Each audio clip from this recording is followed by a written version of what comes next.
شروع اللہ کا نام لے کر جو بڑا مہربان نہایت رحم والا ہے۔ حامیم عین سین قاف۔ اللہ غالب و دانا اسی طرح تمہاری طرف ہدایات بھیجتا ہے جس طرح تم سے پہلے لوگوں کی طرف وہی بھیجتا رہا ہے۔ جو کچھ آسمانوں میں اور جو کچھ زمین میں ہے سب اسی کا ہے، اور وہ بلند و برتر ہے، عظیم ہے۔ قریب ہے کہ آسمان اوپر سے پھٹ پڑیں اور فرشتے اپنے پروردگار کی تعریف کے ساتھ اس کی تسبیح کرتے رہتے، اور جو لوگ زمین میں ہیں ان کے لیے معافی مانگتے رہتے ہیں۔ سن رکھو کہ اللہ بخشنے والا مہربان ہے، اور جن لوگوں نے اس کے سوا کارساز بنا رکھے ہیں اللہ ان پر نگراں ہے، اور تم ان پر داروغہ نہیں ہو۔ اور اسی طرح ہم نے تمہارے پاس قرآن عربی بھیجا ہے تاکہ تم اس مرکزی شہر یعنی مکے کے رہنے والوں کو اور جو لوگ اس کے ارد گرد رہتے ہیں ان کو خبردار کرو، اور انہیں قیامت کے دن کا بھی جس میں کچھ شک نہیں خوف دلاؤ۔ اس روز ایک فریق بہشت میں جائے گا اور ایک فریق دوزخ میں، اور اگر اللہ چاہتا تو ان کو یعنی تمام انسانوں کو ایک ہی جماعت کر دیتا، لیکن وہ جس کو چاہتا ہے اپنی رحمت میں داخل کر لیتا ہے، اور ظالموں کا نہ کوئی یار ہوگا اور نہ کوئی مددگار۔ کیا انہوں نے اس کے سوا دوسروں کو کارساز بنا لیا ہے؟ سو کارساز تو اللہ ہی ہے، اور وہی مردوں کو زندہ کرے گا، اور وہ ہر چیز پر قدرت رکھتا ہے۔ اور تم لوگ جس بات میں اختلاف کرتے ہو اس کا فیصلہ اللہ کی طرف سے ہوگا۔ یہی اللہ میرا پروردگار ہے، میں اسی پر بھروسہ رکھتا ہوں اور اسی کی طرف رجوع کرتا ہوں۔ وہی ہے آسمانوں اور زمین کا پیدا کرنے والا، اسی نے تمہارے لیے تمہاری ہی جنس کے جوڑے بنائے اور چوپایوں کے بھی جوڑے بنائے۔ وہ اسی طرح تم کو پھیلاتا رہتا ہے، اس جیسی تو کوئی چیز نہیں، اور وہ سنتا ہے، دیکھتا ہے۔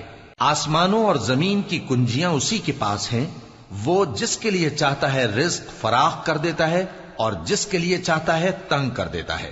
بے شک وہ ہر چیز سے واقف ہے۔ اس نے تمہارے لیے دین کا وہی رستہ مقرر کیا جس کے اختیار کرنے کا نوح کو حکم دیا تھا، اور جس کی اے نبی ہم نے تمہاری طرف وہی بھیجی ہے، اور جس کا ابراہیم اور موسیٰ اور عیسیٰ کو حکم دیا تھا۔ وہ یہ کہ دین کو قائم رکھنا اور اس میں پھوٹ نہ ڈالنا۔ جس چیز کی طرف تم مشرکوں کو بلاتے ہو وہ ان کو ناگوار گزرتی ہے۔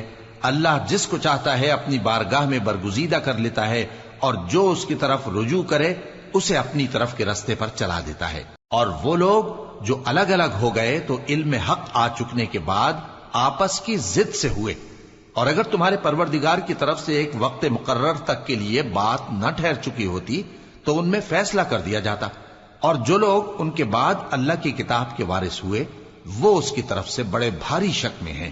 تو اے نبی اسی دین کی طرف لوگوں کو بلاتے رہنا، اور جیسا تم کو حکم ہوا ہے اسی پر قائم رہنا، اور ان کی خواہشوں کی پیروی نہ کرنا، اور کہہ دو کہ جو کتاب اللہ نے نازل فرمائی ہے میں اس پر ایمان رکھتا ہوں، اور مجھے حکم ہوا ہے کہ تم میں انصاف کروں۔ اللہ ہی ہمارا اور تمہارا پروردگار ہے، ہم کو ہمارے اعمال کا بدلہ ملے گا اور تم کو تمہارے اعمال کا۔ ہم میں اور تم میں کچھ بحث و تکرار نہیں، اللہ ہم سب کو اکٹھا کرے گا اور اسی کی طرف لوٹ کر جانا ہے۔ اور جو لوگ اللہ کے بارے میں بعد اس کے کہ اسے مومنوں نے مان لیا ہو جھگڑتے ہیں، ان کے پروردگار کے نزدیک ان کا جھگڑا باطل ہے، اور ان پر اللہ کا غضب ہے اور ان کے لیے سخت عذاب ہے۔ اللہ ہی تو ہے جس نے سچائی کے ساتھ یہ کتاب نازل کی اور عدل و انصاف کی ترازو بھی۔ اور تم کو کیا معلوم، شاید قیامت قریب ہی آ پہنچی ہو۔ جو لوگ اس پر یعنی قیامت پر ایمان نہیں رکھتے وہ اس کے لیے جلدی مچا رہے ہیں، اور جو مومن ہیں وہ اس سے ڈرتے ہیں اور جانتے ہیں کہ وہ یقینی ہے۔ دیکھو جو لوگ قیامت میں جھگڑتے ہیں وہ پرلے درجے کی گمراہی میں ہیں۔ اللہ اپنے بندوں پر مہربان ہے، وہ جس کو چاہتا ہے رزق دیتا ہے، اور وہ زور آور ہے، غالب ہے۔ جو شخص آخرت کی کھیتی کا طالب ہو اس کے لیے ہم اس کی کھیتی میں اضافہ کریں گے، اور جو دنیا کی کھیتی کا طلبگار ہو اس کو ہم اسی میں سے کچھ دیں گے، اور اس کا آخرت میں کچھ حصہ نہ ہوگا۔ کیا ان کے ایسے شریک ہیں جنہوں نے ان کے لیے ایسا دین مقرر کیا ہے جس کا اللہ نے حکم نہیں دیا؟ اور اگر فیصلے کے دن کا وعدہ نہ ہوتا تو ان میں فیصلہ کر دیا جاتا، اور جو ظالم ہیں ان کے لیے درد دینے والا عذاب ہے۔ تم دیکھو گے کہ ظالم اپنے اعمال کے وبال سے ڈر رہے ہوں گے اور وہ ان پر پڑھ کر رہے گا، اور جو لوگ ایمان لائے اور نیک عمل کرتے رہے وہ بہشت کے باغوں میں ہوں گے، وہ جو کچھ چاہیں گے ان کے پروردگار کے پاس موجود ہوگا۔ یہی بڑا فضل ہے، یہی وہ انعام ہے جس کی اللہ اپنے ان بندوں کو جو ایمان لاتے اور عمل نیک کرتے ہیں بشارت دیتا ہے۔ کہہ دو کہ میں اس کا تم سے کچھ صلہ نہیں مانگتا، مگر تم کو قرابت کی محبت کا لحاظ تو چاہیے، اور جو کوئی نیکی کرے گا ہم اس کے لیے اس میں ثواب بڑھائیں گے۔ بے شک اللہ بخشنے والا ہے، قدردان ہے۔ کیا یہ لوگ یہ کہتے ہیں کہ پیغمبر نے اللہ پر جھوٹ باندھ لیا ہے؟ اگر اللہ چاہے تو اے نبی تمہارے دل پر مہر لگا دے، اور اللہ جھوٹ کو نابود کرتا ہے اور اپنی باتوں سے حق کو ثابت کرتا ہے۔ بے شک وہ دلوں کی باتوں تک سے واقف ہے، اور وہی تو ہے جو اپنے بندوں کی توبہ قبول کرتا ہے اور ان کے قصور معاف فرماتا ہے، اور جو کچھ تم کرتے ہو وہ جانتا ہے۔ اور جو لوگ ایمان لائے اور عمل نیک کرتے رہے ان کی دعا قبول فرماتا اور ان کو اپنے فضل سے مزید عطا کرتا ہے، اور جو کافر ہیں ان کے لیے سخت عذاب ہے۔ اور اگر اللہ اپنے سب بندوں کے لیے رزق میں فراخی کر دیتا تو وہ زمین میں فساد کرنے لگتے، لیکن وہ جس قدر چاہتا ہے اندازے کے ساتھ نازل کرتا ہے۔ بے شک وہ اپنے بندوں کو جانتا ہے، دیکھتا ہے، اور وہی تو ہے جو لوگوں کی نا امید ہو جانے کے بعد میں برساتا اور اپنی رحمت یعنی بارش کی برکت کو پھیلا دیتا ہے، اور وہ کارساز ہے، لائق حمد و ثنا ہے۔ اور اسی کی نشانیوں میں سے ہے آسمانوں اور زمین کا پیدا کرنا اور ان جانوروں کا جو اس نے ان میں پھیلا رکھے ہیں، اور وہ جب چاہے ان کے جمع کر لینے پر قادر بھی ہے۔ اور جو مصیبت تم پر واقع ہوتی ہے سو تمہارے اپنے کرتوتوں سے، اور وہ بہت سے گناہ تو معاف کر دیتا ہے۔ اور تم زمین میں اللہ کو عاجز نہیں کر سکتے، اور اللہ کے سوا نہ تمہارا کوئی دوست ہے اور نہ مددگار۔ اور اسی کی نشانیوں میں سے سمندر میں چلنے والے جہاز ہیں پہاڑوں جیسے۔ اگر اللہ چاہے تو ہوا کو ٹھہرا دے کہ جہاز اس کی سطح پر کھڑے رہ جائیں۔ ہر صبر اور شکر کرنے والے کے لیے ان باتوں میں قدرت کے نمونے ہیں۔ یا ان کے اعمال کے سبب ان کو تباہ کر دے اور بہت سو کو معاف بھی کر دے۔ اور سزا اس لیے دی جائے کہ جو لوگ ہماری آیتوں میں جھگڑتے ہیں وہ جان لیں کہ ان کے لیے کوئی جائے فرار نہیں۔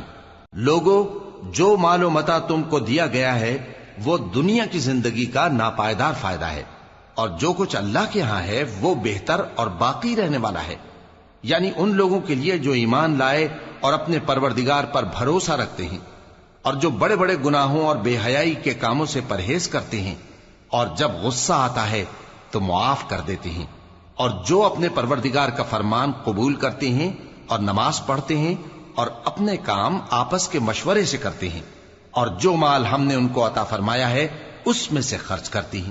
اور جو ایسے ہیں کہ جب ان پر ظلم و زیادتی ہو تو مناسب طریقے سے بدلہ بھی لیتی ہیں، اور برائی کا بدلہ تو اسی طرح کی برائی ہے، مگر جو درگزر کرے اور معاملے کو درست کر دے تو اس کا بدلہ اللہ کے ذمے ہے۔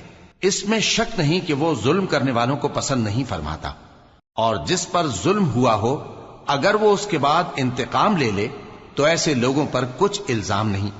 الزام تو ان لوگوں پر ہے جو لوگوں پر ظلم کرتے ہیں اور ملک میں ناحق فساد پھیلاتے ہیں۔ یہی لوگ ہیں جن کو تکلیف دینے والا عذاب ہوگا۔ اور جو صبر کرے اور قصور معاف کر دے تو یہ بڑی ہمت کے کام ہیں۔ اور جس شخص کو اللہ گمراہ رہنے دے تو اس کے بعد اس کا کوئی دوست نہیں۔ اور تم ظالموں کو دیکھو گے کہ جب وہ دوزخ کا عذاب دیکھیں گے تو کہیں گے کیا دنیا میں واپس جانے کی کوئی سبیل ہے؟ اور تم ان کو دیکھو گے کہ دوزخ کے سامنے لائے جائیں گے، ذلت سے عاجزی کرتے ہوئے چھپی نگاہ سے دیکھ رہے ہوں گے، اور مومن لوگ کہیں گے کہ گھاٹے میں رہنے والے تو وہ ہیں جنہوں نے قیامت کے دن اپنے آپ کو اور اپنے گھر والوں کو خسارے میں ڈالا۔ دیکھو کہ بے انصاف لوگ ہمیشہ کے دکھ میں پڑے رہیں گے، اور اللہ کے سوا ان کے کوئی دوست نہ ہوں گے کہ اللہ کے سوا ان کو مدد دے سکیں، اور جس کو اللہ گمراہ رہنے دے اس کے لیے ہدایت کا کوئی رستہ نہیں۔ ان سے کہہ دو کہ قبل اس کے کہ وہ دن جو ٹلے گا نہیں اللہ کی طرف سے آ موجود ہو، اپنے پروردگار کا حکم قبول کر لو۔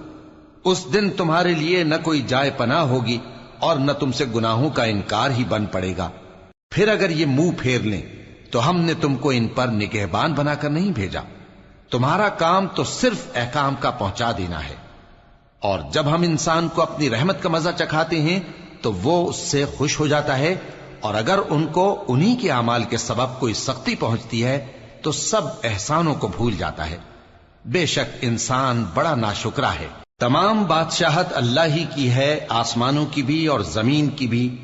وہ جو چاہتا ہے پیدا کرتا ہے، جسے چاہتا ہے بیٹیاں عطا کرتا ہے اور جسے چاہتا ہے بیٹے بخشتا ہے، یا ان کو بیٹے اور بیٹیاں دونوں عنایت فرماتا ہے، اور جس کو چاہتا ہے بے اولاد رکھتا ہے۔ وہ تو جاننے والا ہے، قدرت والا ہے، اور کسی آدمی کے لیے ممکن نہیں کہ اللہ اس سے بات کرے مگر وحی کے ذریعے یا پردے کے پیچھے سے، یا کوئی فرشتہ بھیج دے تو وہ اللہ کے حکم سے جو اللہ چاہے القا کرے۔ بے شک وہ بلند و برتر ہے، حکمت والا ہے۔ اور اسی طرح ہم نے اپنے حکم سے تمہاری طرف روح القدس کے ذریعے سے قرآن بھیجا ہے۔ تم نہ تو کتاب کو جانتے تھے اور نہ ایمان کو، لیکن ہم نے اس کو نور بنایا ہے کہ اس سے ہم اپنے بندوں میں سے جس کو چاہتے ہیں ہدایت کرتے ہیں۔ اور بے شک اے نبی تم سیدھا رستہ دکھاتے ہو، یعنی اس اللہ کا رستہ جو آسمانوں اور زمین کی سب چیزوں کا مالک ہے۔ دیکھو سب کام اللہ کی طرف رجوع ہوں گے اور وہی ان میں فیصلہ کرے گا۔